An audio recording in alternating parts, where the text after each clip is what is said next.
Nous sommes ses enfants, nous sommes ses sujets, nous sommes même ses esclaves rachetés à grand prix.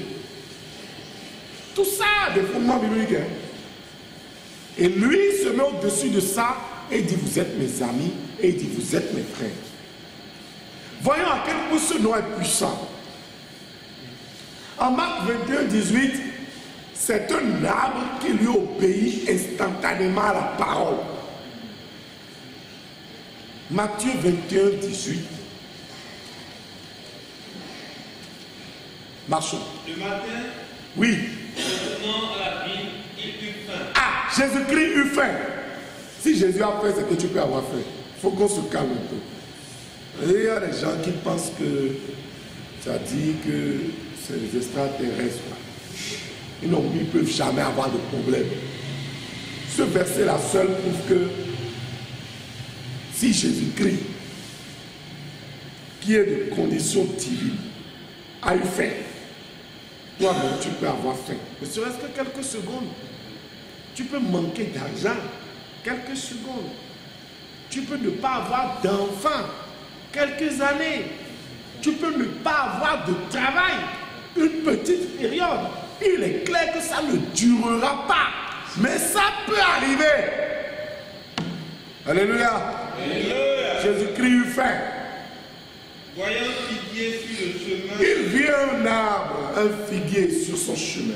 il s'en approcha. Il s'en approcha. Mais il n'y trouva que des feuilles. Ah, il n'y trouva que des feuilles, point de fruits. Et il lui dit, Il dit, que jamais fruit ne naisse de toi. ça dit que si tu n'as pas pu en produire jusqu'à maintenant, il n'est pas normal qu'on te laisse la possibilité d'en produire dans la suite, quoi. Ça dit que si tu n'as pas pu produire du fruit jusqu'à maintenant, avec le temps est épuisé. Time over. From now on, no fruit possible for you. C'est-à-dire que dans la suite, tu n'as plus aucune possibilité que jamais fruit, sans article, que jamais fruit ne naisse de toi. Oui. Et à l'instant, le figuier sécha. Le figuier sécha. Est-ce que toi tu peux faire ça? Dans ton état, l'élément façon à l'opmadé, à l'instant le figuier sécha. Il n'était pas sec, mais il n'a pas produit de fruit.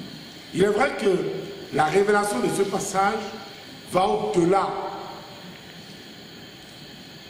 et parle de nous-mêmes qui devront produire du fruit et qui sommes menacés par ce type de malédiction si au bout de certain temps nous ne produisons pas de fruit. Et Luc 13 l'explique dans la parole du figuier, on ne va pas le lire.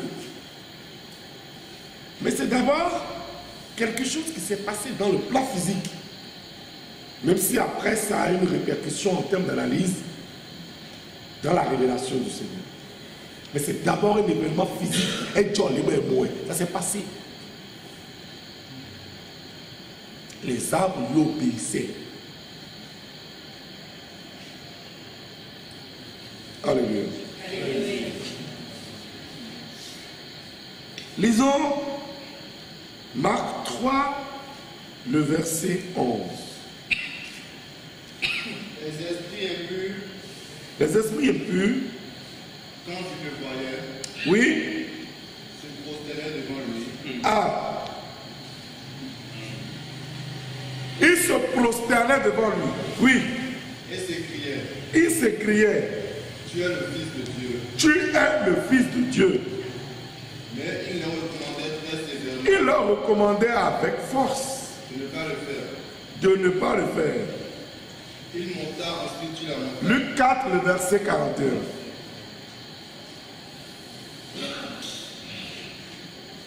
Luc 4. Des démons aussi sortis Les démons, les mauvais esprits sortis de beaucoup de personnes, de beaucoup de personnes. en criant et en Et disant, en sortant, ils criaient et disaient, tu es le Fils de Dieu. avec entêtement, ils criaient, tu es le Fils de Dieu.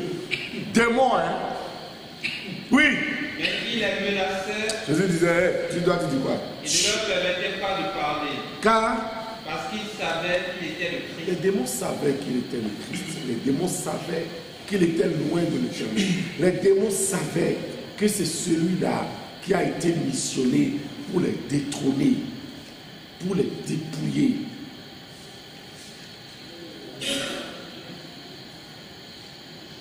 Matthieu 8, 24 nous parle de quelqu'un qui intima la tempête lors de se taire.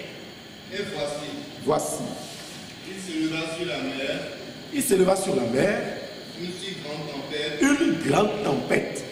Que la barque était couverte par les flots. La barque était couverte par les flots. Bien aimé. Il arrive. Je parlais de la fin de Christ tout à l'heure. Il arrive que des tempêtes surviennent. Il arrive que les flots de la mer commencent par couvrir ta barque. Et tu dis, mais Jésus-Christ est où? Et ça m'arrive. Jésus-Christ est dans la barque avec toi, en train de dormir, de sommeil léger et trompeur. Oui. Et lui, il dormait. Ah, il dormait. Les disciples s'étant approchés le réveillèrent. Les disciples s'étant approchés, bien aimé. Et dit, le réveillait et dit, Seigneur, oh Seigneur, sauve-nous, sauve-nous, nous relève-nous, guéris-nous, restaure-nous, transforme-nous, délivre-nous. Oui, nous périssons. Nous périssons. Ils ont proclamé, déclaré qu'ils sont en train de mourir. Nous mourons, nous périssons. C'est-à-dire que nous sommes morts. Oui. Il leur dit, pourquoi avez-vous peur, gens de peu de foi? Pourquoi avez-vous peur, gens de peu de foi? Je te pose la même question. Pourquoi as-tu peur? Marchons. Alors il se leva, oui, menaçant les vents. Menaçant les vents. C'est-à-dire qu'il n'a pas négocié avec les vents. Il faut qu'on fasse attention aux mots. Il n'y eut point de négociation. Il n'y a qu'une autorité supérieure qui peut en menacer une autre. Il n'y a qu'une autorité supérieure qui peut menacer une entité inférieure. On ne menace pas celui qui est plus fort que vous. S'il les a menacés et les a tenus en respect, c'est parce qu'il était au-dessus. Le nom au-dessus de tout nom. Oui. Et la mer. Et la mer. Et il y eut un grand calme. Il y eut un grand calme. Il y eut un calme d'abord. Il y eut un grand calme et il y a une conjonction de coordination qui s'appelle et. Il menaça les vents et la mer et il y eut un grand calme. C'est la suite instantanée. Le nom au-dessus de tout nom. Il peut arrêter le petit vent matinal qui souffle dans ta vie en ce moment et tu penses que tout est déjà chamboulé. Ce n'est que vent frais du matin. Ce n'est même pas encore la tempête. Alléluia!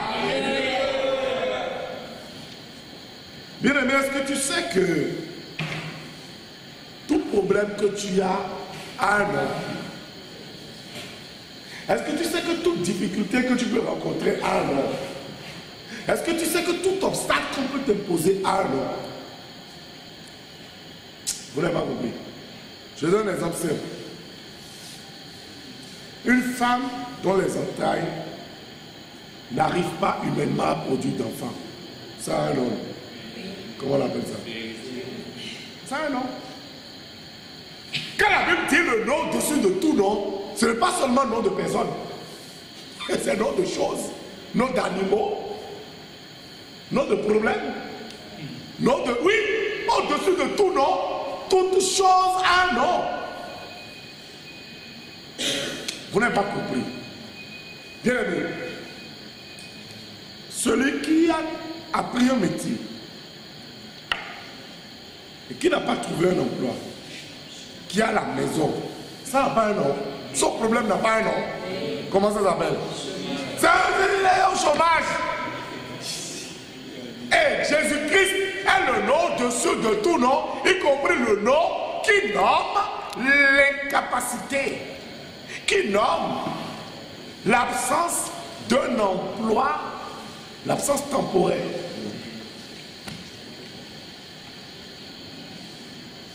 Jésus-Christ est au-dessus de ça. S'il ne dira pas lancez vos filets à droite, il va déposer ton dossier à droite. La pêche miraculeuse. Il y a eu tellement de gros poissons qu'ils ne pouvaient tirer. Et il y en avait encore, j'en ai dit, il ne faut pas lire. Et donc, le nom au-dessus de tout nom, ça y compris le nom de tes problèmes. Oui, de tes problèmes, de tes difficultés, de tes obstacles, de tes peurs, de tes Goliaths. Christ est au-dessus.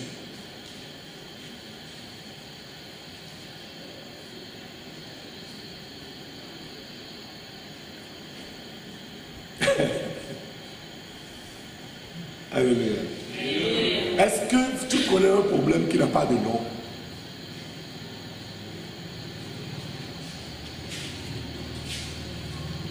L'amnésie, perte de mémoire. C'est un problème, c'est un nom.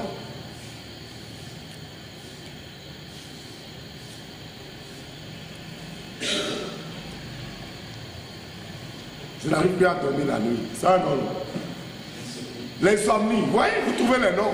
Vous connaissez les noms.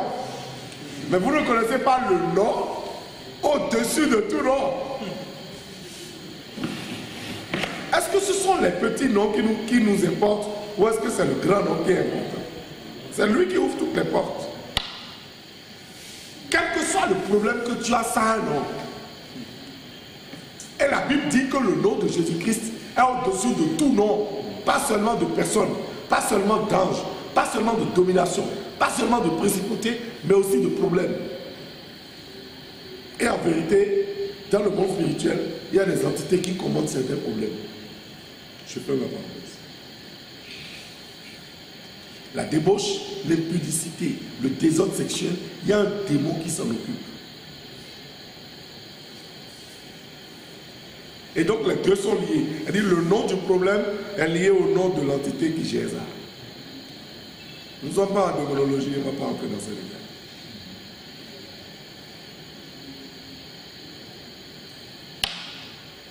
Bien-aimé, nous allons lire Colossiens 2, le verset 14.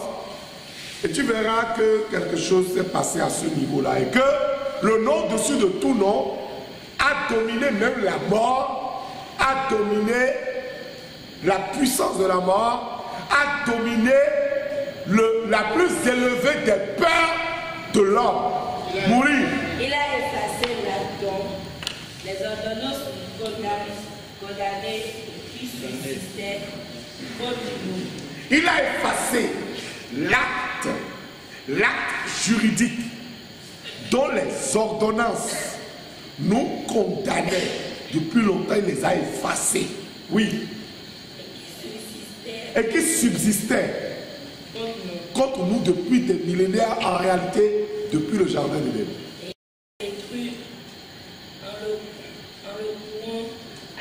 Il l'a détruit en le clouant à la croix. Regardez l'image. L'acte qui nous condamnait et qui faisait que Dieu était fâché contre nous, Jésus-Christ a mis ça dans sa main. Et quand on voulait le clouer, on a cloué ça en même temps. Et l'acte est resté sur la croix, cloué, et Christ il est parti. C'est ce qui s'est passé. Je te schématise ta délivrance. L'acte juridique, c'est-à-dire le procès verbal qu'on a tapé à la fin, PV Milonnoï, qu'on a tapé pour dire que ce type est foutu. Il mérite tel nombre d'années d'emprisonnement ferme. Le jugement qui est même la fin. C'est dans les petites histoires de commissariat qu'on fait PV et on l'envoie en prison. Et donc, le jugement définitif qui est écrit et qui est un acte valable pour justifier la peine que tu vas porter, Jésus-Christ l'avait en main. Et quand on l'a cloué avec ça en même temps. Et l'acte là ne pouvait pas se délivrer de lui-même. Il est donc resté cloué à la croix. Christ, lui, s'est détaché. Et en réalité, s'il a accepté, c'est une révélation, mon frère, ma soeur. S'il a accepté d'être cloué, c'est pour clouer ceux qui te condamnaient.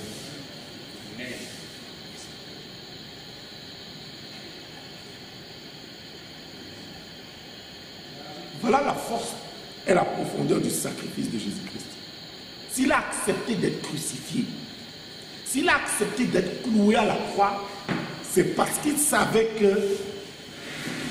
qu'il fallait clouer en même temps le papier qui dit que tu es foutu et que tu es une brebis errante allant vers l'abattoir et que tu n'auras plus jamais de paix dans ta vie. Christ a accepté d'aller sur la croix parce qu'il savait qu'en le clouant, vous alliez clouer, comme dit Colossiens 2, n'est-ce pas, l'acte dont les ordonnances nous accablaient, nous accusaient et nous mettaient en inimitié avec Dieu le Père. Marchons.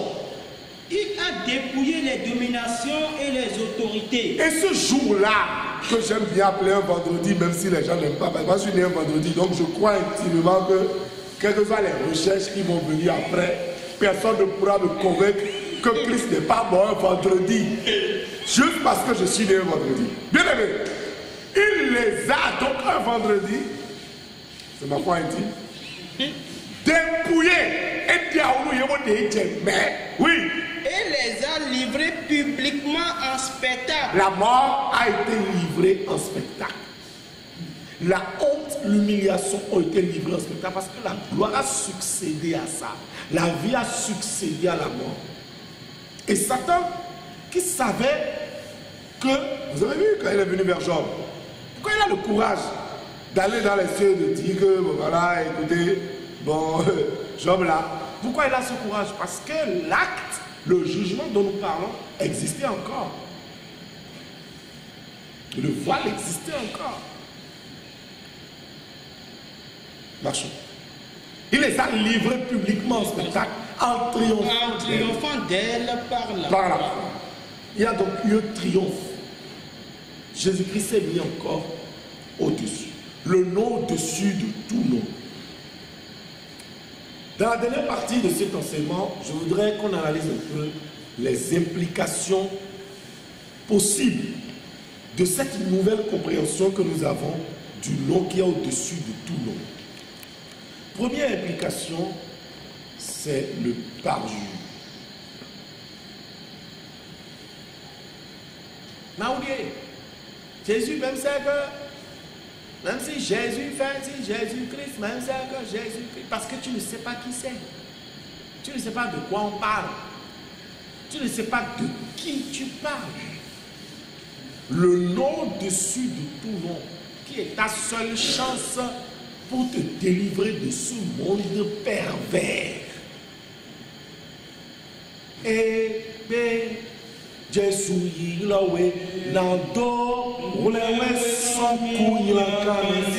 attention, c'est lui qui t'a appelé des ténèbres, Paul dira, vers son admirable lumière. Ce nom-là qui t'a délivré, qui t'a donné la vie, en lui nous avons et augmenté l'affect, la capacité de ton interlocuteur à être réceptif à ta demande. Tu dis, je n'ai rien mangé depuis hier. Jésus-Christ en est témoin. Le nom au-dessus de tous les noms, blasphémé parmi les nations, à cause de vous, à cause de nous. Matthieu 5 est pourtant clair. C'est l'un des premiers enseignements de Jésus-Christ. Nous sommes au verset 34. Et nous ne le disons pas assez. Mais moi, je vous dis de ne jurer... Nous allons changer le thème de la voile. Respire. Oui, non, toi aussi, tu as dit attendu aujourd'hui. Il n'y a pas de joie. Je veux une nouvelle voix. Il y en a. Matthieu 5, verset 34.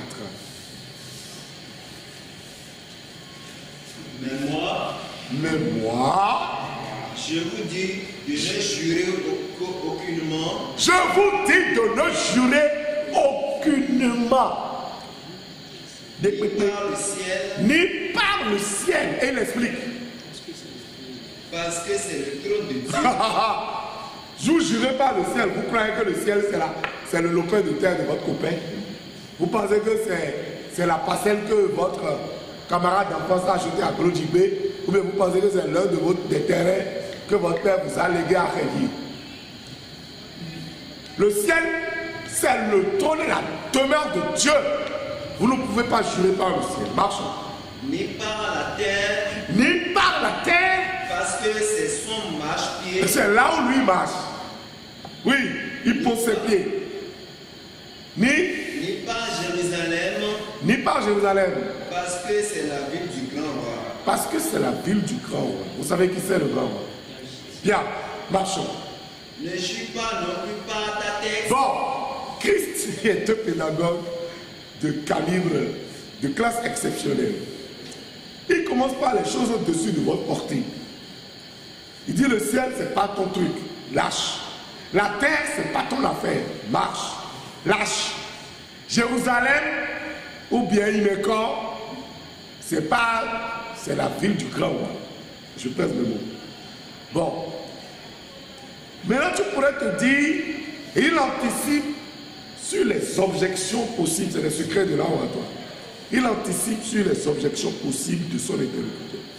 Il dit, tu pourrais te dire que, comme le ciel et la terre te sont interdites, tu peux au moins jurer par ta tête, par tes cheveux, par ton corps, par tes biens, par tes enfants. Je jure sur la tête de mes enfants. Ou bien, la vie à ma mère, la dame est encore vivante.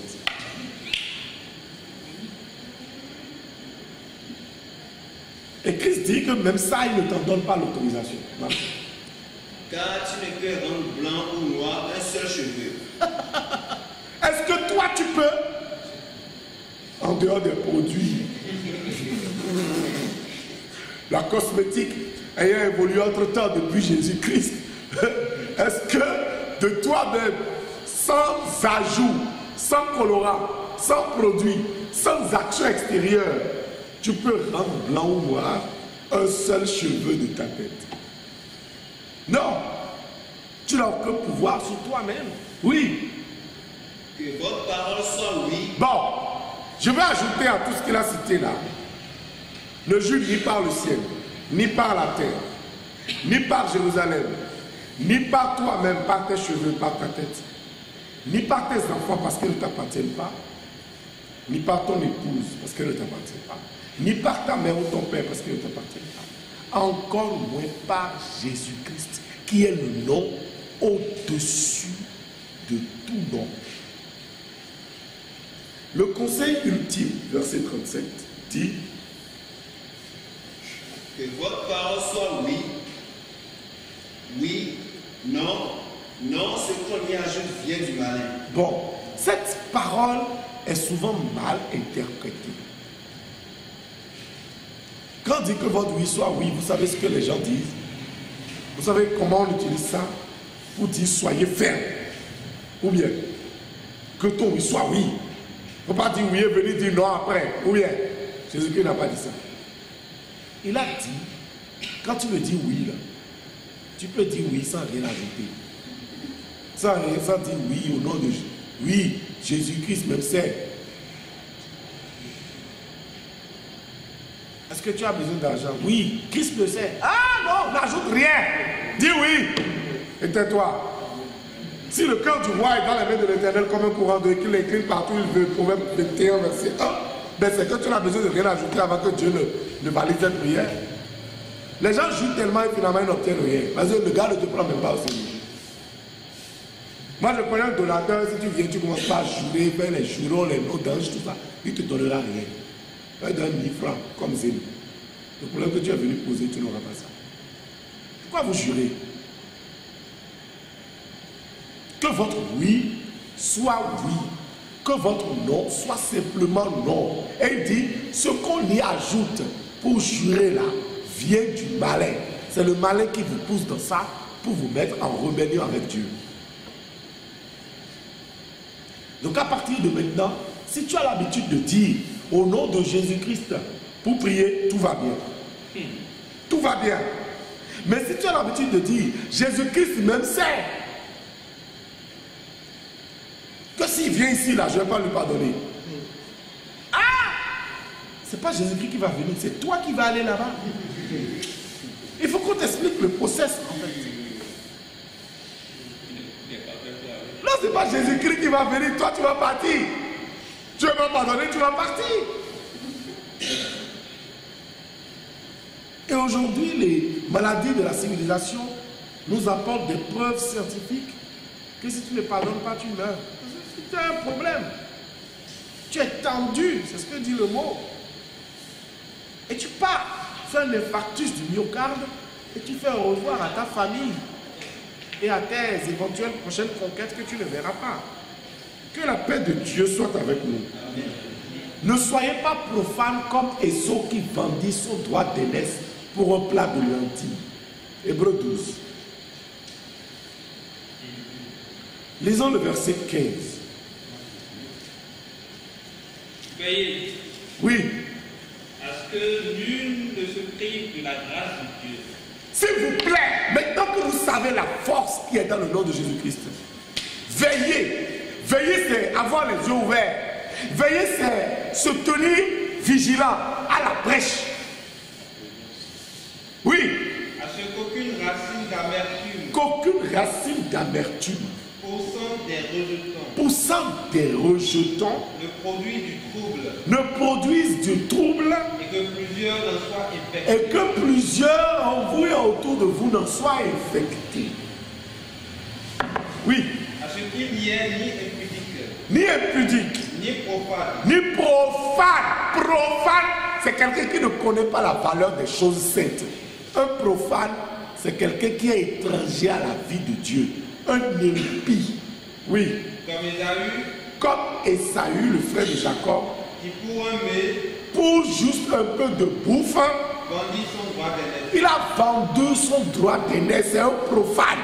Et la Bible dit, vous savez que, est-ce que vous vous rappelez que plus tard, obtenir la bénédiction, comme beaucoup qui ont cédé leur gloire contre des choses périssables de ce monde, voulant obtenir maintenant la bénédiction, il fut rejeté. Il a été rejeté. Quoiqu'il a sollicité avec larmes. Alors qu'il a quand même demandé avec beaucoup de pleurs. Car son repentir ne put avoir aucun effet. Ah. Il y a donc des repentirs qui n'ont pas d'effet. Il faut que ce soit clair.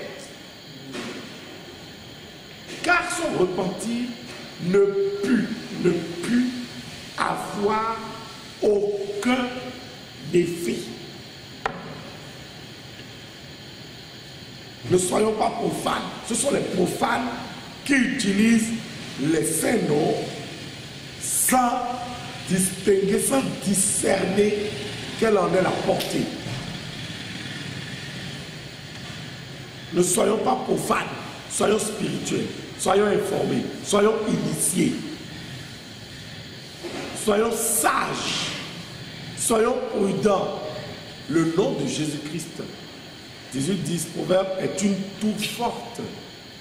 Celui qui s'y réfugie là, c'est celui-là qui obtient la paix, le salut, la victoire, le relèvement. Nous allons conclure en lisant 2 Pierre 2, le verset 17 et le verset 18. Ces gens-là sont des fontaines sans eau, des niais que chasse un tourbillon. 2 Pierre 2, 17. Oui. L'obscurité des ténèbres leur est réservée. Oui. Avec des discours enflés de vanité, Oui. ils annoncent par les convoitises de la chair, Oui. par les dissolutions, Oui. ceux qui viennent à peine d'échapper aux hommes qui vivent dans l'égarement. Ne soyez pas comme ces gens-là. Et ne vous laissez pas emporter par tout vent de doctrine, parce que vivant vous-même dans l'égarement, marchons. Ils leur promettent la liberté. Oui. quand ils sont eux-mêmes esclaves de la corruption, car chacun est esclave de ce qui a triomphé de lui. Bien. Nous allons vous dire que Jésus-Christ veut que votre joie soit parfaite. Qui a compris de quoi nous parlons? Jésus-Christ veut que votre joie soit parfaite. Jésus-Christ veut que votre joie soit parfaite. Lui-même disait, pour que votre joie soit parfaite, vous devez faire quelque chose. Qu'est-ce que vous devez faire? Qu'est-ce que vous devez faire, bien-aimés? Jusque-là, vous n'avez rien demandé à mon nom. Jusqu'à présent, vous n'avez rien demandé à mon nom. 16, 24. Évangile de Jésus-Christ selon Saint Jean. Jusqu'à présent, vous n'avez rien demandé au nom de Jésus-Christ. En mon nom. Demandez et vous recevrez. Demandez et vous recevrez. Afin que votre joie soit parfaite. Afin que votre joie soit parfaite au nom de Jésus-Christ. Est-ce que tu peux applaudir pour le Seigneur?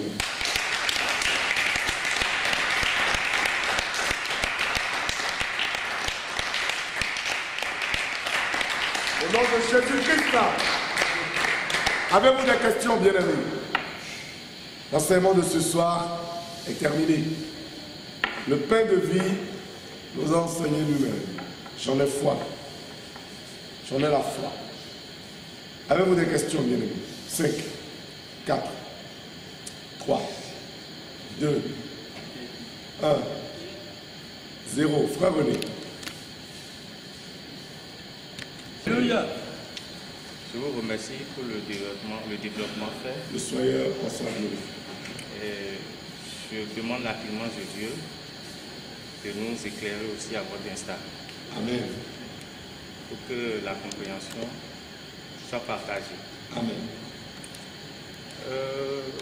Ma question, c'est par rapport à l'épître de Paul aux Hébreux, en son chapitre 12, les 15, le verset 15 à 17, on vient de lire. Oui. On a dit que Esaü a vendu son droit d'aînesse contre un plat de lentilles. Oui. Bon, bien avant ça, Dieu même avait dit qu'il a aimé Jacob au détriment d'Esau. Est-ce que ce n'est pas cette préférence de Dieu par rapport à Jacob, c'est qui a créé des conditions défavorables qui l'ont conduit à cet état? Combien de questions? Oui. Bon, c'est juste, c'est au moment où vous faisiez le développement, c'est ça qui m'était venu à l'idée. Je me suis dit, mais est-ce qu'il n'y a pas une main de Dieu dans cette affaire, dans cette session de droit d'aînesse? Il parle le langage juridique. Merci. Il parle de cession. Quelques textes. Quelqu'un va apprêter Proverbe 18, le verset 21. Quelqu'un d'autre va apprêter Nombre 14, 28. Quelqu'un d'autre apprêtera dans le livre de 1 Chronique, à partir du verset 9 du chapitre 4. 1 Chronique 4, 9. Nous allons commencer par Proverbe 18, 21. La mort et la vie, ma soeur, sont au pouvoir de la langue. La mort et la vie sont au pouvoir de la langue. La mort et la vie sont au pouvoir de la langue. Quiconque l'aime en mangera les fruits. Et quiconque aime la langue et qui sait l'utiliser en mangera les fruits. Nombre 14, 28. Dites-leur. Dites-leur. Dis-leur. Je suis vivant. Dis-leur, je suis vivant. L'Éternel dit, je suis vivant. Je vous ferai ainsi que vous avez parlé à mes oreilles. Je vous ferai ainsi que vous avez parlé à mes oreilles. Faites attention. veillez sur votre pensée. Veillez sur votre bouche. Veillez sur votre attitude. Voici, je mets devant toi la mort et la vie. Choisis la vie afin que tu vives. J'ai aimé Jacob et j'ai haï Esaü. C'est une préscience. C'est une avance sur les choses. Cela ne détermine pas l'attitude de chaque individu. Je n'irai pas jusqu'à voir avec Gédéon comment est-ce qu'on a séparé les hommes faits des hommes non faits.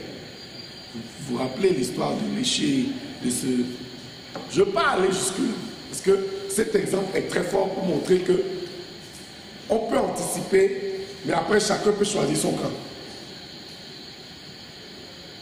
Vous avez la possibilité de changer les choses. C'est pour ça que j'ai demandé qu'on lise un Chronique 4.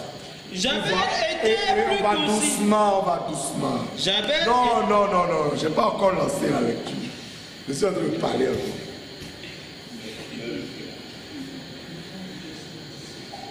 C'est pour cela que nous allons lire un Chronique 4 à partir du verset 9 qui nous parle, je parle encore.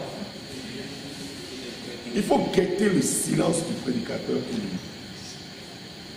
C'est pour cela que nous allons lire un Chronique 4, le verset 9, dans lequel la Bible nous parle d'un homme qui a changé son destin du tout au tout, de façon intégrale et à 360 degrés, et même au-dessus, parce que nous étions en 4 dimensions.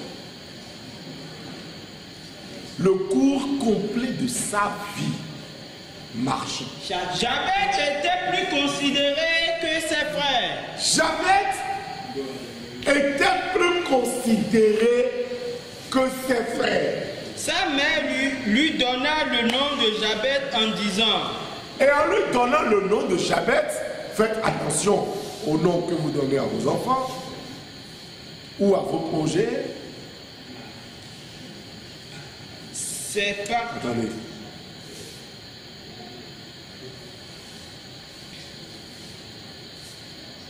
Faites attention au nom que vous donnez à vos projets. Quelqu'un a dit Pharmacie Louli, il n'est pas bête. C'est la grâce. Si toi tu ouvres restaurant la main de Judas, ou si tu lances une boutique, le cœur de l'Égypte, on va te demander si c'est l'Égypte où les premiers-nés sont morts, si c'est l'Égypte qui a péri dans la mer Rouge. Faites attention. Jabet, oui. Sa mère lui donna le nom de Jabet en disant. C'est parce que je l'ai enfanté avec douleur. Ah, le nom Jabet, dans son étymologie, veut dire Ndivier,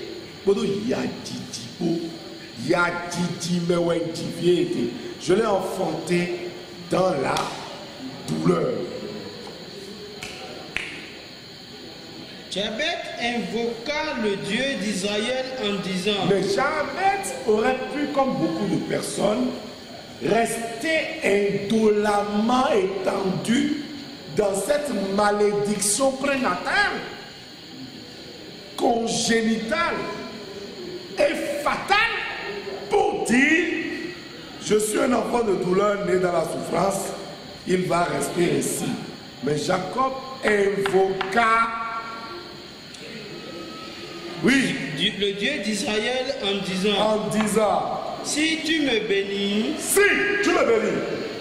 et que tu étends mes limites, si ta main est avec moi, Seigneur, et si tu me préserves du malheur, en sorte que je ne sois pas dans la souffrance, en sorte que je ne sois plus dans la souffrance, Et Dieu accorda ce qu'il avait demandé. La phrase est claire. Et Dieu accorda ce qu'il avait demandé. Vous avez le pouvoir de changer les mauvais sorts. Vous avez le pouvoir de changer les mauvaises destinées. Vous avez le pouvoir de changer tout ce qui a été dit sur vous, y compris par Dieu, en lui demandant de vous faire grâce. Oui. Franchement. Oui. Je veux parler de Rachel. Lorsqu'elle était Benjamin au monde, l'accouchement fut difficile. Et elle devait mourir.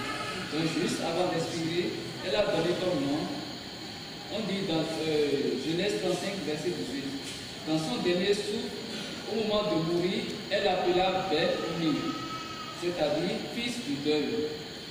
Mais son père l'appela Benjamin, c'est-à-dire fils de la droite. Il y a un renversement de destinée là. Vous proclamez. Et aujourd'hui, nous davantage, nous ne pouvons pas nous autoriser d'être profanes comme Saül. Il dit, moi je suis fatigué. C'est une excuse ça là. L'autre dit, ah, dans ce cas, vends-moi ton droit de naissance. Il dit, oh, c'est pas, il n'y a pas de problème, prends ça. C'est être profane. Arrête.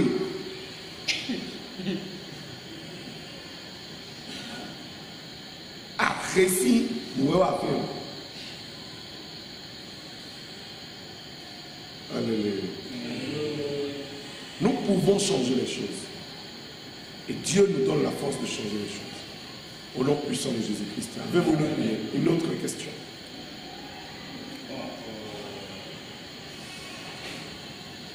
En fait, le choix de Jacob sur Esaü, ce n'est pas que Esaü va rester dans le dénuement, dans la pauvreté.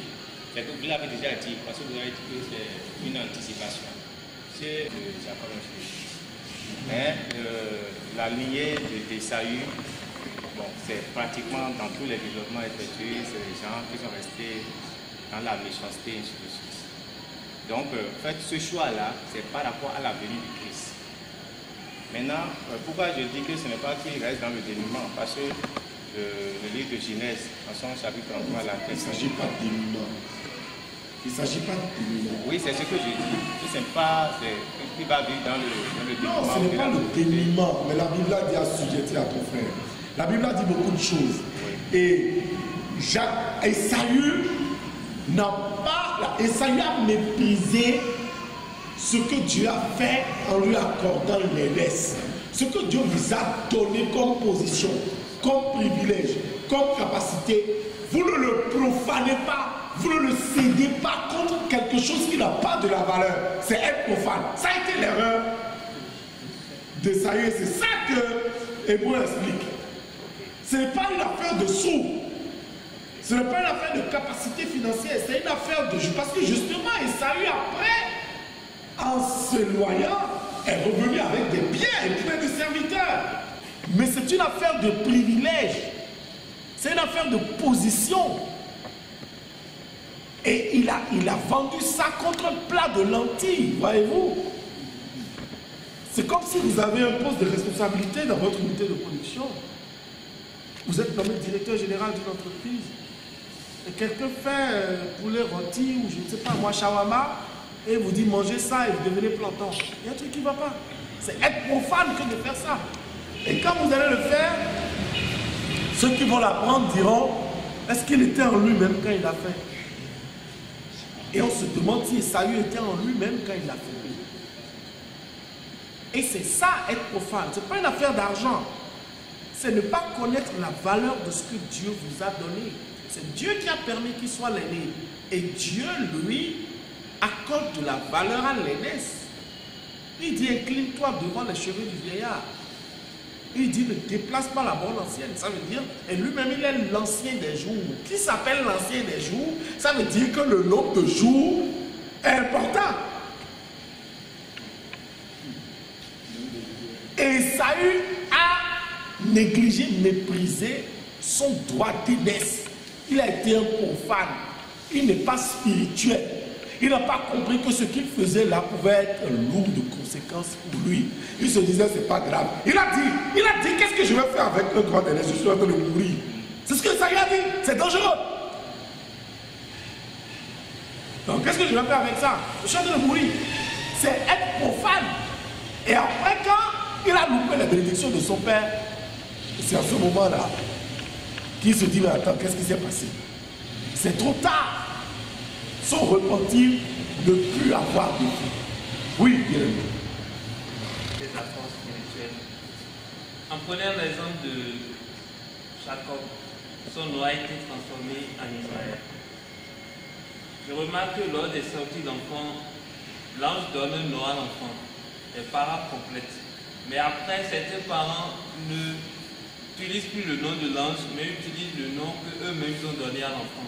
Quelles peuvent être les implications sur la vie de l'enfant?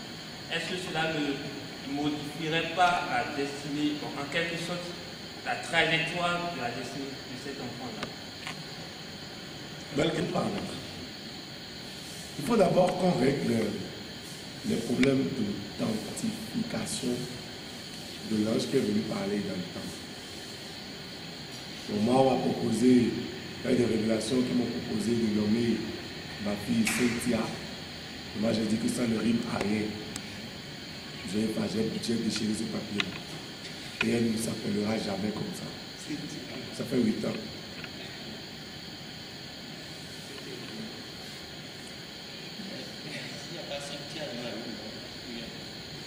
Je dis que ça ne rime à rien. Quand je dis ça ne rime à rien, c'est que ça ne rime à rien de biblique. Cynthia, j'ai dit non. J'ai refusé cette révélation. On dit n'ajoutez pas foi à tout esprit. C'est biblique.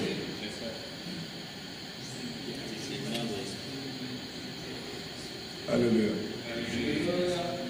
Donc, problème d'authentification de la vision. Le discernement, d'abord. Ensuite,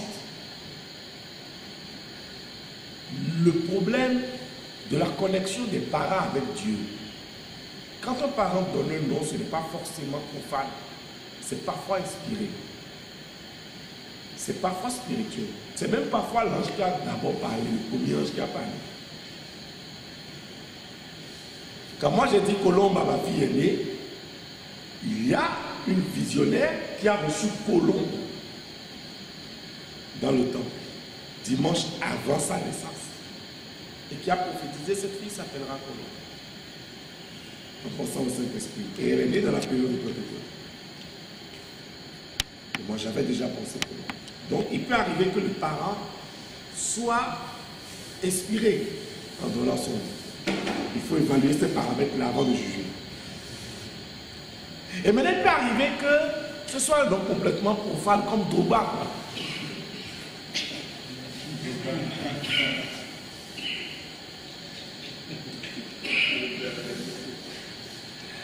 Alors si le bonhomme décide que son fils s'appelle Drogba,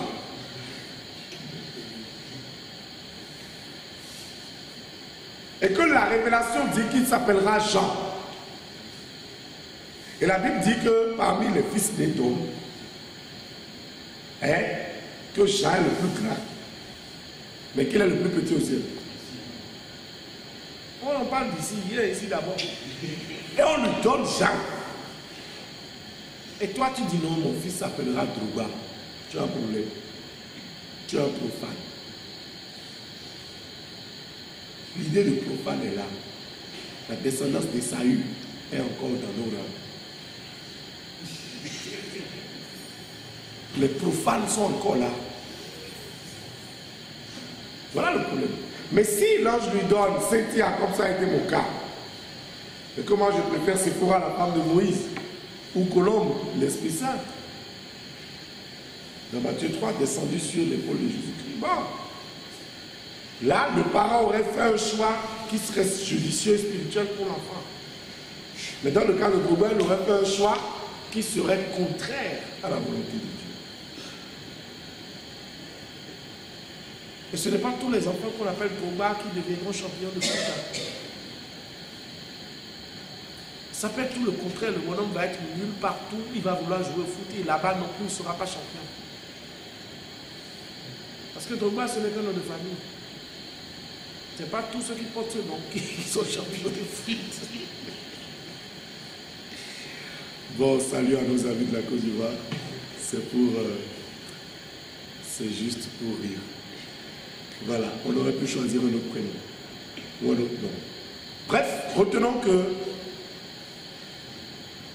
dans ces contextes, le discernement des esprits, c'est pour ça que nous devons avoir Christ. Nous sommes le temple du Saint-Esprit.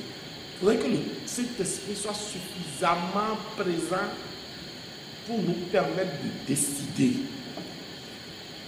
Mais sachez que sous prétexte que l'Esprit a donné, s'il y a 7 ou bien 8 révélations de prénoms différents, et que vous affublez l'enfant avec ça, après c'est lui qui porte des charges, mais impossible. Il ne faut pas donner plus de 2 prénoms aux enfants. On arrête ça. Nous sommes enseignants et à un certain niveau, le gars il arrive à l'examen, il passe la moitié de la durée de l'épreuve à écrire ses prénoms. Et les autres camarades ont déjà avancé sur l'épreuve. Et il faut se rappeler d'écrire ça dans l'ordre de l'acte de naissance.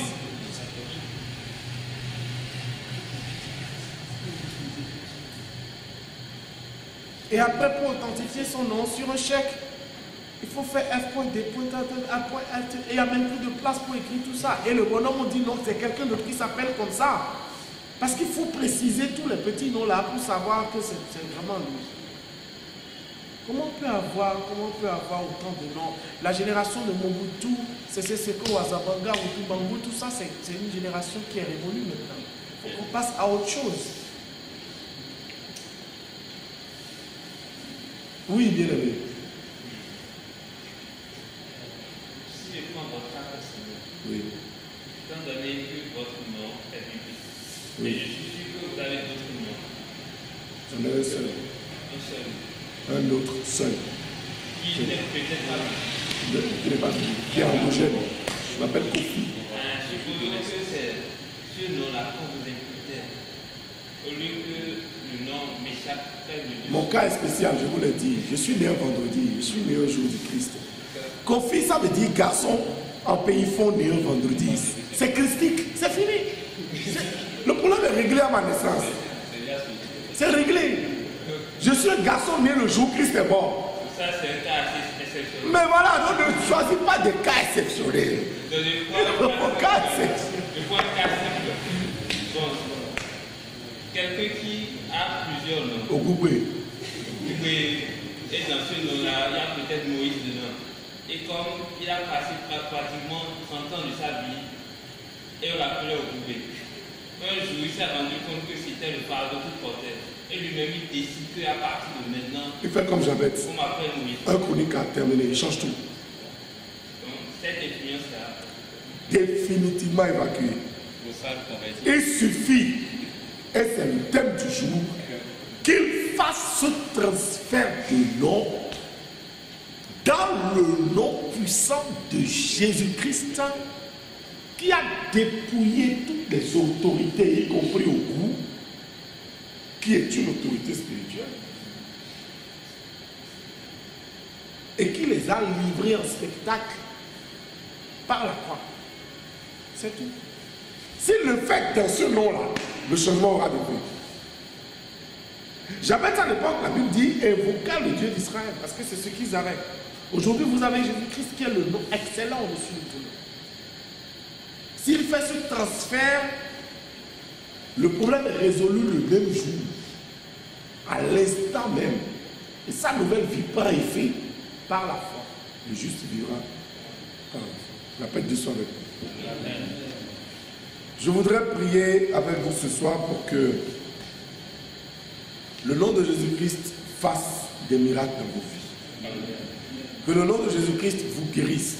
Amen. Que le nom de Jésus-Christ vous restaure. Amen. Que le nom de Jésus-Christ vous relève. Amen. Que le nom puissant de Jésus-Christ vous glorifie dans le monde. Amen. Que le nom puissant de Jésus-Christ vous élève dans vos familles. Amen. Que le nom puissant de Jésus-Christ vous utilise pour son œuvre. Amen. Que le nom de Jésus-Christ vous place au-dessus au-dessus de la portée de l'ennemi. Que vous soyez inaccessible. Amen. Que vous soyez indérangeable, c'est-à-dire imperturbable, c'est-à-dire unshakable, au nom puissant de Jésus-Christ. Que rien ne puisse vous ébranler, c'est le mot que je cherchais, inébranlable. Que rien ne puisse vous ébranler. Au nom puissant de Jésus-Christ, notre Sauveur. Amen.